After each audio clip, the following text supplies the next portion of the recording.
मैं इस वक्त बात कर रही हूँ उस मखसूस गिरोह की जो हुकूमतें बनाने और हुकूमतें गिराने के लिए ख़रीदा जाता रहा। ये बड़े सियासतदानों की ज़रूरत और बड़े सियासतदान इनकी ज़रूरत बन चुके हैं, एक दूसरे के लिए ज़रूरी। पाकिस्तान के अमीर तरीन अफराद की फहरिस्त में शामिल सियासतदानों ने 15-15, 20-20 सरकारें रखे हुए हैं। हैरान हो रहे हैं ना आप सुन के, जो इनकी दियानत, शराफत, अहलियत, काबिलियत का ढोल पीटते रहते हैं। आप पाकिस्तान के पिछले 10 साल उठाकर देख लें तो आपको बखूबी अंदाज़ा हो जाएगा कि इस मुल्क को किस तरह लूटा गया। इस मुल्क में बनाई गई हर पॉलिसी अवाम दुश्मन और अमीर दोस्त रही। तरक्की के नाम पर इस मुल्क को मकरूज बना दिया गया। इस मुल्क के हर शहरी पर 2 लाख का कर्जा चढ़ा हुआ है। इस मुल्क की हर इमारत, हर बिल्डिंग गिरवी रख दी गई है। इस मुल्क के हुक्मरान खांसी आ जाने पर लंदन जाकर इलाज कराते रहे और गरीब अस्पताल ना होने की वजह से मरता रहा। इस मुल्क में सियासतदानों के और उन कुछ अमीर तरीन सहाफ़ियों के बच्चे बाहर पढ़ते रहे और मुल्क का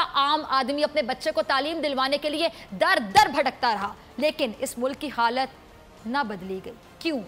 क्यों है बड़ा सवाल। इसकी एक बड़ी वजह ये कलम फरोश लोग भी हैं। इन्होंने जब बात की नाजरीन, एलीट की बात की, इन्होंने कौम को उलझा कर रखा उन मसाइल में जिससे कौम का ताल्लुक ही नहीं था।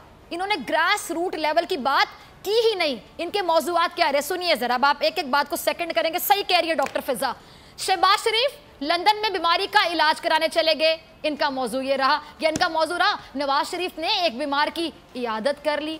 इनका मौजू रहा कि मरियम नवाज ने आज घर में खाना खुद पकाया। हमजा शहबाज ने आज कहाँ का दौरा किया, कितने मिनट वहाँ पे खड़े रहे, ये मौजू इनका रहा। यानी हमेशा एलीट क्लास। या फिर इनका मौजू वो रहा जिससे पाकिस्तान और कौमी अदारों का वकार मजरू हो। मैंने और आपने इसी मुल्क में देखा कि तारीख में पहली बार एक मुल्क के हसास इदारे के खिलाफ एक ट्रांसमिशन चलाई गई जिसका ना कोई सबूत मिला, ना कोई जवाब था, लेकिन कौम ने देखा, अपनी आंखों से, अपने कानों से सुना। इसी मुल्क में 8 घंटे तक 8 घंटे एक कौमी इदारे के सरबराह के खिलाफ खुलेआम इल्ज़ाम लगाए गए। फिर इसी मुल्क में हमने देखा कि बलूचिस्तान में इंसानी हकूक़ की पामाली में हमारी ही फ़ौज के मुलविस होने का इल्ज़ाम लगाया जाता रहा, जिसकी वजह से आज भारत बलूचिस्तान के नाम पर हर जगह चीखता फिरता है। आज बरहमदाग बुट्टी और मेहरान मरी जैसे एहसान फरामोश और ज़मीर फरामोश अफराद जो हैं वो हमारे मुल्क के खिलाफ घटिया मुहिम चलाते दिखाई दे रहे हैं। इसी मुल्क में देखा गया नाजरीन, इसी मुल्क में देखा गया कि एक 3 बार का वज़ीर आज़म जो करप्शन पर नाअहल करार पाया हो, उसको स्टेट मीडिया भरपूर कवरेज देता रहा। उसी नाअहल शख्स ने अदालत के खिलाफ, इदारों के खिलाफ, फ़ौज के खिलाफ भरपूर लफ्जी गोलाबारी की, अवाम को उकसाने की कोशिश की, अपनी करप्शन छुपाने के लिए इदारों पर इल्ज़ाम तराशी की। लेकिन इसी मुल्क के सरकारी टीवी ने उसको भरपूर कवरेज दी। फिर कुछ कलम फरोशों ने अलग महाज संभाल लिया। वो दिन रात उसी शख्स का मुकदमा टीवी स्क्रीन पर बैठकर लड़ने लगे। अदालतों में चलने वाले मुकदमात पर खुद फैसले करने लगे कलम फरोश। और फिर अदालतें जिन मुकदमात पर फैसले कर देती उनको टीवी स्क्रीन पर चैलेंज करने लगे।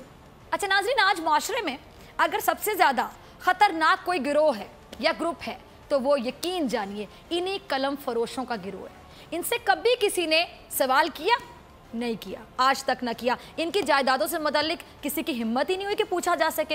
एक आम सहाफ़ी की तनख्वाह सारी ज़िंदगी 1 लाख या 1.5 लाख से ज़ायद नहीं होती, लेकिन इन कलम फरोशों की तनख्वाहें लाखों में होती हैं, मिलियंस में होती हैं। और इसके अलावा मरात अलग। ये हर हुकूमत की यकीन जानिए मजबूरी बन जाते हैं, क्योंकि अगर हुकूमत इनके खिलाफ कोई एक्शन ले तो ये हम जैसे आम सहाफ़ियों के पीछे खड़े होकर कहते हैं कि आज़ादी सहाफ़त पर हमला हो रहा है, मीडिया पर कदगन लगाई जा रही है। और आज इसकी मिसाल हमें आए रोज़ देखने को मिल रही है। हर किसी के ज़हन में कोई ना कोई आ रहा है। आज कुछ सहाफ़ियों से इनकी जायदादों के बारे में सवाल करने का सोचा जा रहा है। सही सुना आपने, सोचा जा रहा है। आज इस मखसूस गिरोह से ये सवाल किया जाने वाला है कि पाकिस्तान में एक बहुत बड़ी तादाद है सहाफ़ियों की जो मुश्किलात का शिकार है, लेकिन एक मखसूस गिरोह इतना अमीर हुआ कैसे?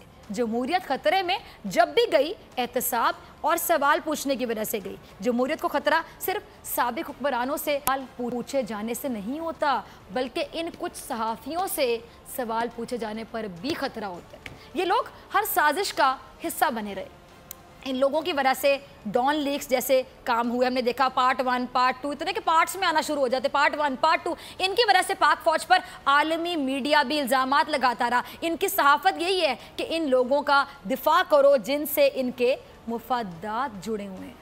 और इस मखसूस गिरोह की वजह से आज तक हमारे मुल्क में कौमी इदारों को किसी भी बात का ज़िम्मेदार ठहरा देना, किसी भी रियासती इदारे की तज़हीक कर देना एक आम सी बात सी जाती रही है, जबकि मगरिब में इस बात का तसव्वुर भी मुमकिन नहीं है। ये जुर्म समझा जाता है, क्राइम, इट्स अ क्राइम। और आज इसी मखसूस गिरोह की वजह से वो सियासतदानों का एक मखसूस गिरोह जो कई सालों तक इस मुल्क पर हुकूमत करता रहा, आज मजलूम बनने की कोशिश में मसरूफ़ दिखाई देते हैं। और ये वो मखसूस टोला है जिस पर पिछली हुकूमत बहुत मेहरबान रही।